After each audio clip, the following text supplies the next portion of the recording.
今回のこの動画は足の健康を考える世界中の方にまず見ていただきたい動画です。皆さんこんにちは。足の専門家中島武史です。この頃はこのチャンネルを見てくださっている方は外国の方も見ていただいているみたいなので、もしも私のことをどんなことをやってるのかなっていうふうに思っていただいた方は下の概要欄のところを見ていただいたら翻訳付きの私の経歴みたいなのが出てくるので、そちらをご覧いただいたらいいんじゃないかなと思います。今回の動画はこの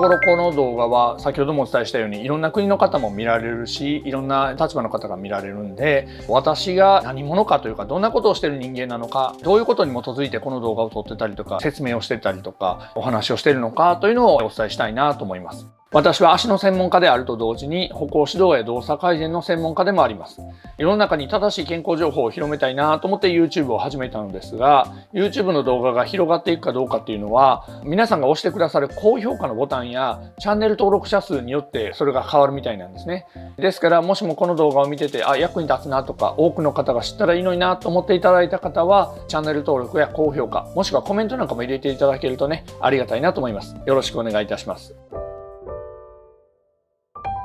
私は日本で特に足に関して特化した治療院をやっているものなんですけれども、その中でも治療院というか歩き方の指導、歩き方の改善を指導することによって様々な足の疾患を解消している、そういうふうな形で活動している人間なんですね。特に外反母趾に関しては特化しているんですけれども、外反母趾ってなぜ特化しているというかというと、外反母趾って形が基準ですよね。要するに角度が何度以上で外反母趾とかって分かりますよね。ですから外反母趾は治ったかどうかが逆にめちゃくちゃ分かりやすいんですよね。角度測って全然変わってなかったら治ってないし、角度測って良くなったら良くなってるし、だから外反母趾は治したというのがはっきり分かりやすいから特化しているというだけで、他の症状に関しても実績はあるんですけれどもね。外反母趾に関してで言えば患者さんから公開してもいいと言われている改善例が私だけで2000以上あります。承諾を得てないのも含めればもっとですよね。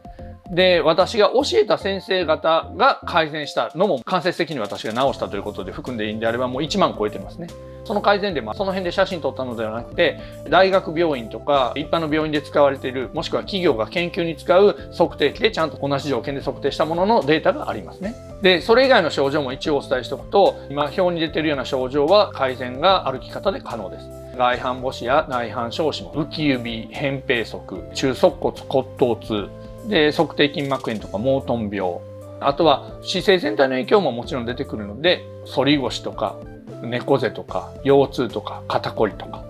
で、あとは美容的な要素もそうですね。横脚だとかお尻が垂れてるとかね、太ももが太いとかね、こういう方も改善が歩き方で可能です。で、なんで歩き方で治せるのか、歩き方変えるぐらいでそんなに本当に改善できるのと思われる方もおられると思うんですけど、なぜかというとこれ答え簡単です。それらの症状が歩き方が悪くなったことによって発生しているものだからです。歩き方が悪くなって発生したものは歩き方を変えれば改善するというのはもう当たり前の話ですよね。そもそもがほとんどの方は歩き方に良し悪しがあるなんていうことは考えたこともないと思うんですよね。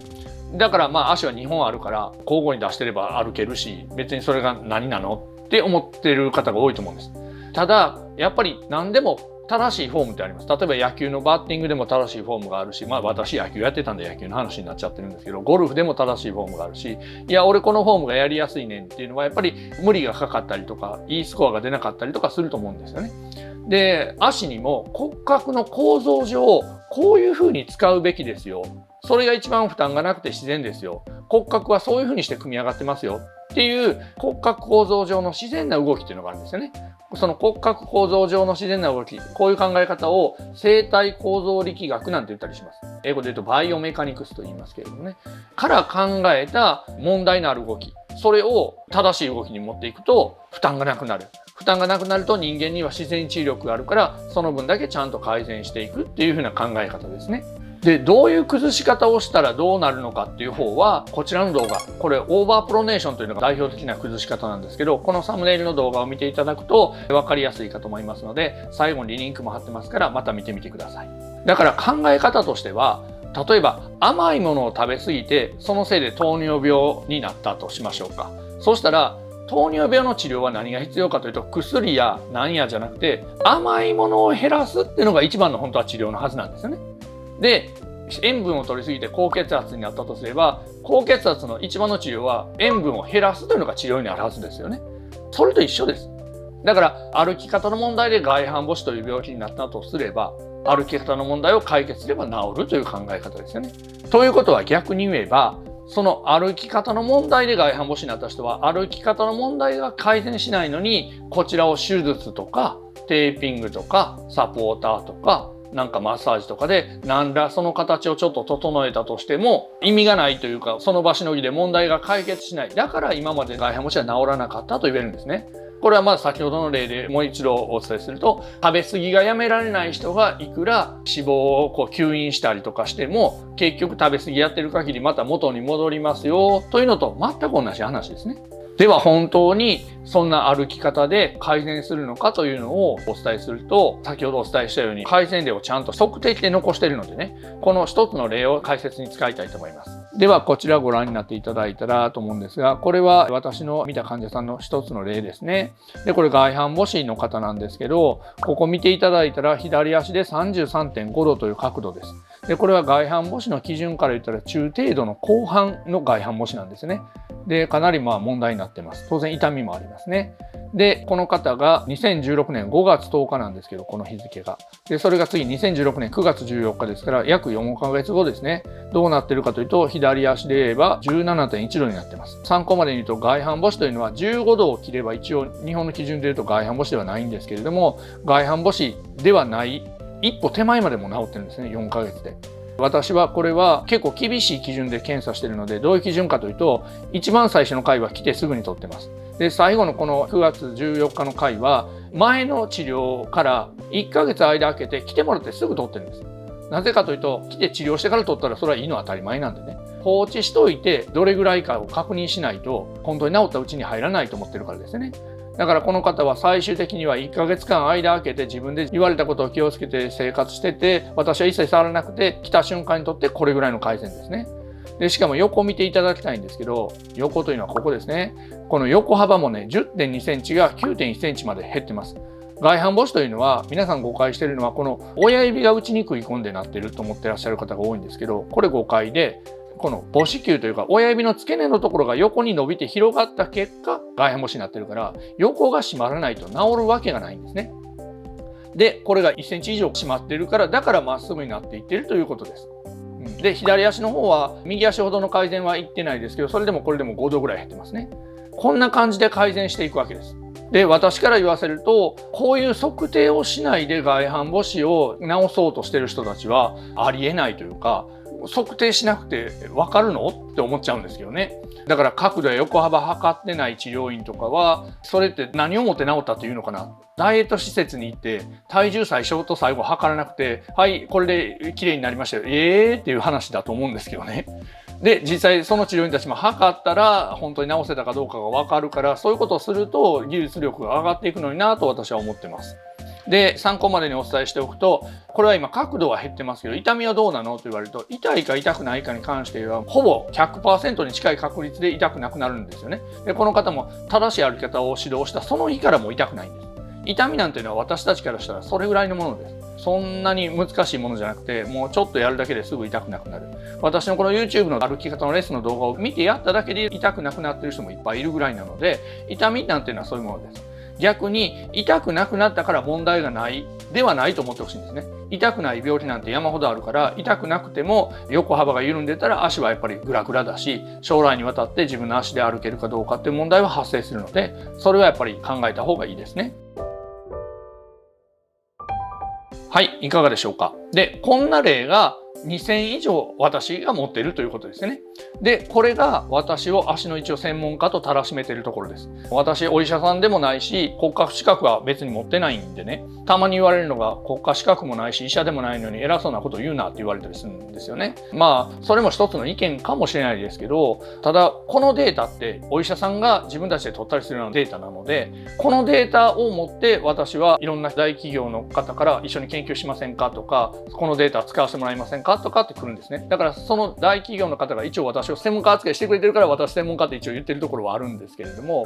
納得がいかなければその企業さんに言ってもらってもいいんじゃないかなと思いますね。このデータ持ってる人がいないんですね、やっぱり日本中で。特に何千という単位でこれ持ってる人いない。で、これ余談ですけど、その企業の方に言われたのが、このデータってお医者さんに今から2000とかを集めてもらおうと思ったら、億っていう単位がかかるらしいです。で、私の場合は自分で研究用に研修用で集めてたからあれなんですけど、あれですよ。私億もらってませんよ。億もらってないけど、今からそういうふうに集めてもらおうと思ったら、病院はそれぐらい請求するみたいですね。だから企業の方に言わせると、ここまでのデータを集めてる人自体がそもそもいないので、このデータも企業に協力で提供してたりするんですけれども、すごい財産ですねっていうふうにびっくりされますね。で、私はこういうふうにデータ取ったおかげで、裏付けもあるし理論的にも間違いのないと言えるようなものを作った自信があるんですけどね。ですから私が YouTube で他にいろんなことを言ってますけれども、それは全部今先ほどみたいなああいうことをずっとやってきてるっていうことですね。なんとなくじゃなくて、やっては測定してデータ全部細かく取ってっていうのを何回も繰り返してるわけです。